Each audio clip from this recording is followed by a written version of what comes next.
let's talk a little bit before we go into like our like fun questions or like anything you want to add. I know you give back through your business. Can you talk like a little bit through that process and the heart behind it?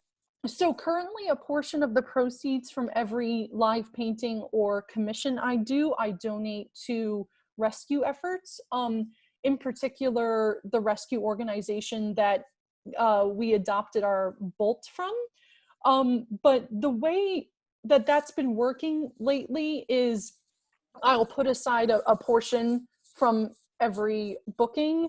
And then usually at the end of the year, I'll do a big donation, particularly around Giving Tuesday, because sometimes the organizations have people that will match. But also I'll kind of hang on to that fund, especially during hurricane season, when a lot of national organizations find themselves in need of funds to do emergency rescues, particularly to places that are hit by natural disasters around that time frame.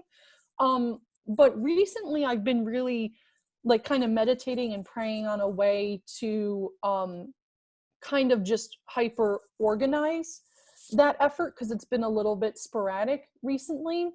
And I've been super inspired by, unfortunately, a few cases that have popped up within the past year regarding dogs in particular, whom have found themselves in positions where their owners have to go to court to defend them, either because they were neglected in a way and either bit or lashed out when it wasn't really their fault and they were set up to fail. I'm like hyper determined. This isn't going to happen right away, but in the future, I would love to start setting up like a nonprofit wing where my business will be the primary funder. But of course, I'd love to open it up to others where we can start creating an emergency legal fund for either families or rescue organizations who find themselves in that position where they're going to need to hire legal advice to save these animals.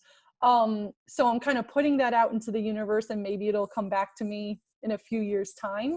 Yeah. But that's been on my heart lately, and maybe my business can be the driving factor for that.